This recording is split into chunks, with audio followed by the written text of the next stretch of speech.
Olá, tudo bem com você? Mais um estudo bíblico hoje, ainda falando dos 4 evangelhos, o terceiro evangelho aí de Jesus Cristo, o livro de Lucas. Livro de Lucas.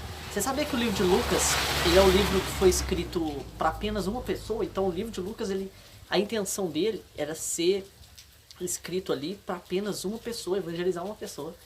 Né? Lucas não tinha intenção de espalhar esse evangelho para o mundo todo.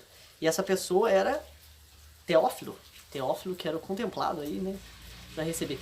E o diferencial desse livro de Lucas para o livro de Mateus e para o livro de Marcos é que o livro de Lucas tem mais detalhes sobre Jesus. Você vai perceber nesse estudo que é um livro com mais detalhes e mostra coisas que os dois evangelhos anteriores não mostraram, né? E você vem comigo nesse maravilhoso livro aí da história de Jesus, a caminhada dele aqui, né? Deus, homem, Deus 100% Deus e 100% homem aqui que habitou entre nós. O livro de Lucas fala primeiro do nascimento de João Batista, né? Toda aquela preparação do nascimento, como é que foi ali com Zacarias, que era o pai dele, com aquela visão, né, que ele teve, o anjo conversando com ele dentro do templo. Ele era um sacerdote, o pai de João Batista, né? Então ele já tinha ali a promessa, João Batista ele viria para preparar o caminho para Jesus. E também fala para essa preparação, como foi antes do nascimento de Jesus. Então dá muitos detalhes ali. É o livro que mais dá detalhes do nascimento de Jesus, o livro de Lucas, sabe? E fala muito sobre como aconteceu. E aí explica direitinho o anjo vindo e conversando com Maria. Então mostra também a visita de Maria a Isabel, que logo que ela ouviu a saudação, Isabel ouviu a saudação de Maria, né? A criança ali saltou no ventre de Isabel, João Batista ali saltou no ventre, né? De alegria ali, glorificando a presença do Senhor naquela casa, naquele lugar. Maria entoa um cântico, um belo cântico, aliás, né? Que ela se coloca no lugar de serva. Eu peço que você leia esse livro de Lucas, leia esse cântico, que é um cântico maravilhoso. E aí nasce João Batista, né? E Zacarias, o pai dele, faz um cântico também, um belo cântico também. Depois nasce Jesus, e aí são descritos aqui pastores e anjos, né? Naquele processo, quando Jesus estava nascendo, a manjedoura e tudo. Jesus ele é apresentado no templo, né? José e Maria apresentam o menino Jesus no templo. E Jesus ele é deixado no templo, né? Depois de um tempo, quando ele é menino já criança, ele é esquecido pelos seus pais no templo, né? E depois, olha só, Maria e Jesus esqueceram dele. A Bíblia diz que foi 1 dia e meio de caminhada distante desse templo. E aí foi 1 dia e meio indo, e depois eles lembraram e voltaram para buscar o menino. Então, somando aí, o Jesusinho ficou lá no templo 3 dias, cara. 3 dias, 3 noites. Lá, mas ele ficou ensinando, né? Aos grandes lá, ensinando aos doutores da lei, aqueles que tinham estudo aprofundado. Era Deus ali, né? Conhecedor das palavras. Né? E no capítulo 3, João Batista ele começa a pregar, né? Começa a exercer o ministério dele. Acontece o batismo de Jesus e fala também da genealogia de Jesus aqui no capítulo 3. Capítulo 4, Jesus ele é levado pelo Espírito Santo ao deserto para ser tentado pelo inimigo e ele é rejeitado em sua terra, né? Tanto é que ele tenta pregar lá na sinagoga e ele é rejeitado, um profeta não reconhecido na sua terra. Ele expulsa um espírito mau, cura doenças e tira demônios. E depois ele chama os discípulos, cura um leproso, um paralítico. E aqui ele começa a chamar também Mateus, né? Levi, conhecido como Levi, que é um cobrador de impostos, né? E também ele explica sobre o jejum. Capítulo 6, ele fala que ele é o Senhor do sábado, né? Fala da escolha dos 12 discípulos, ele escolhe os 12 discípulos. Fala de amar os inimigos, de não julgar as pessoas, e que a árvore é conhecida pelo seu fruto, e que é pra gente construir a nossa casa na rocha. Capítulo 7 fala do centurião que demonstra fé, aquele que fala assim, ó, diga apenas uma palavra, porque eu também tenho os meus empregados, e eu digo uma palavra e eles obedecem, então o Senhor é mestre. Então diga apenas uma palavra que eu creio que a minha filha, né, vai ali se recuperar. E é exatamente isso que acontece. Ele ressuscita também o filho de uma viúva, né? E uma mulher quebra o vaso de alabastro na cabeça de Jesus ali, né? Uma pecadora, a Bíblia diz que é uma pecadora. Capítulo 8, começam algumas parábolas. A parábola do semeador, a parábola de acender uma lamparina, a parábola de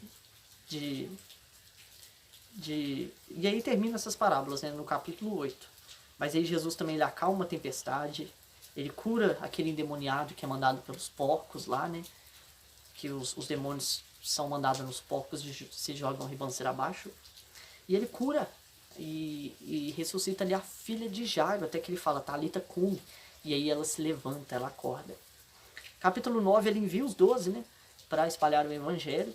Ele multiplica os pães e tem ali um monte das transfiguração, onde Elias e Moisés ficam ali. Depois Jesus dá uma aula ali falando quem é o maior no reino dos céus e pede para não se preocupar com os mortos, porque os mortos sepultam os próprios mortos. Capítulo 10, ele envia 72 discípulos, né, para espalhar o evangelho. Tem a parábola do bom samaritano e tem aquela situação que acontece na casa de Marta e Maria, onde, né, uma está trabalhando e a outra fica com Jesus ali, né? E aí Jesus ainda fala, Marta, Marta, Maria escolheu a melhor parte ali, que é ficar comigo, né? E você se preocupa com trabalhos. Então a gente vê que não é pelas obras que a gente é salvo, né? Mas sim por estar perto de Jesus, enquanto ele está falando, e ele sempre está falando. Capítulo 12 são advertências e motivações. Eu peço para você ler esse capítulo 12 na sua Bíblia de Lucas com muita atenção, porque são advertências aqui e motivações muito fortes de Jesus. Até que ele fala assim, ó, quem me negar, eu vou negar diante do Pai, né? Muito bacana, né? Ele fala das preocupações da vida também, a gente se preocupar com o que comer, com o que beber, né? Que a gente tem que estar pronto para servir. E ele responde quais são os sinais que está chegando os fins dos tempos, né? E ele fala, ó, ainda não é chegado o tempo, quando vocês verem tal coisa, né? Ele explica ali, né? E ele fala também que ele não veio trazer paz, mas que ele veio trazer divisão, né? Jesus ele veio para confrontar a nossa realidade e para mexer com a nossa estrutura. Jesus não é paz e amorzinho, ele não é paz e amor, ele é fogo consumidor. Meu irmão, toca ali que o bicho pega.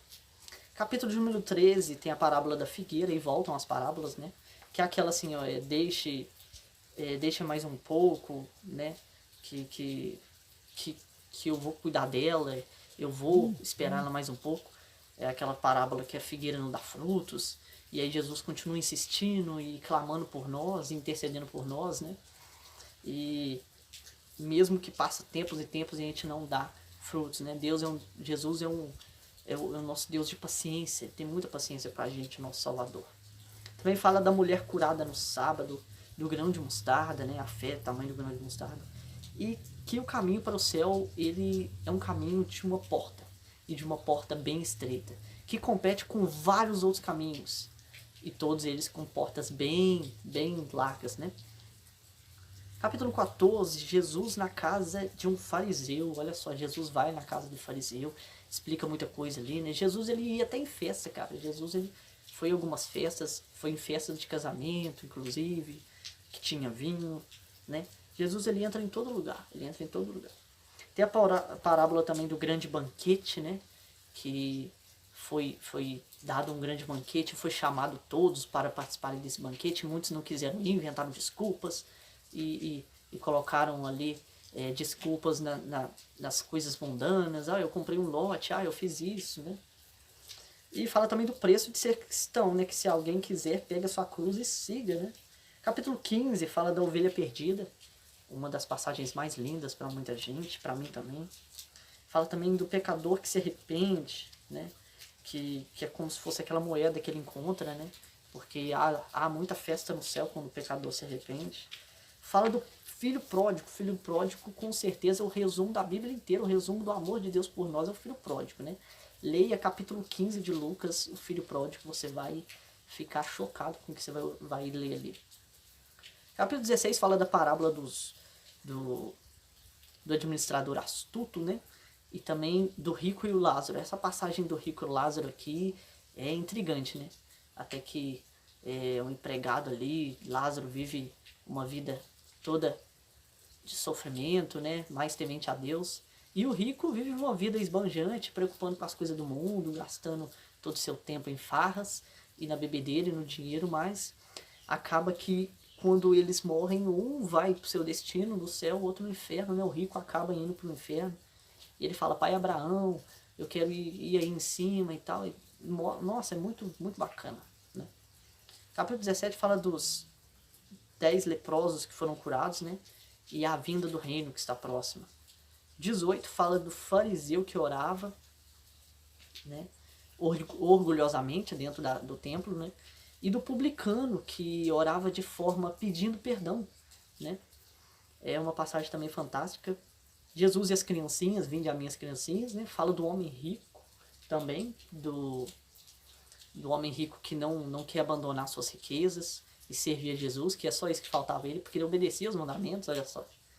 E aquele mendigo cego que recupera a visão, Jesus ali faz esse milagre. Capítulo 19 fala de Zaqueu.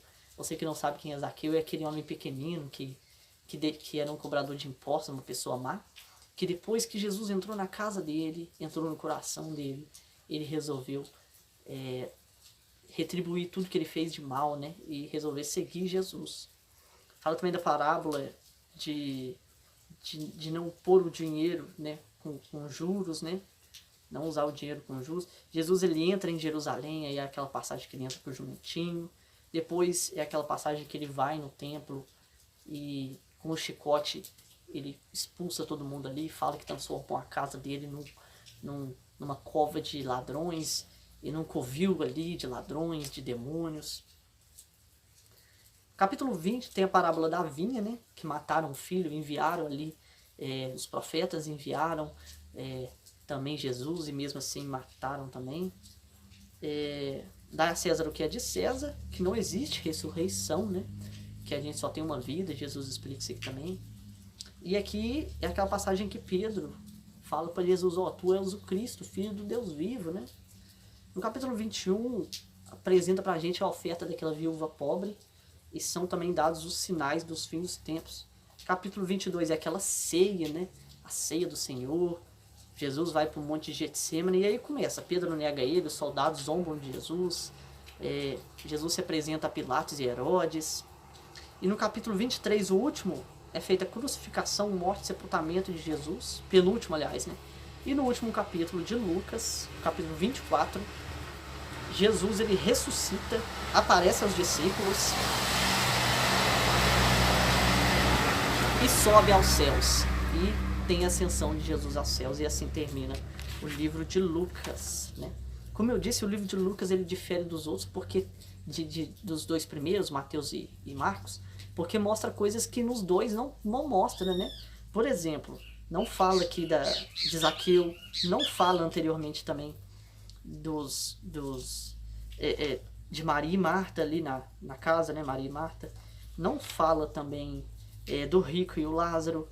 Tem muita coisa diferente aqui. Não fala que Jesus curou 10 leprosos, nem que enviou 72 discípulos. Então, tem muita coisa diferente. Você que leu aí só Mateus ou só Marcos, continua lendo e estudando também Lucas, que tem coisa diferente. Assim como vai ter no nosso próximo livro, livro de João, né? E é um livro que foca também bastante no nascimento de Jesus, algo bem bacana também para você estudar, para você ler, para você orar em cima disso aí, entender mais sobre a vida do nosso Salvador quando ele esteve aqui na Terra. Amém? Que Deus te abençoe poderosamente. Estudo bíblico de Lucas. Amém? Glória a Deus pela sua vida.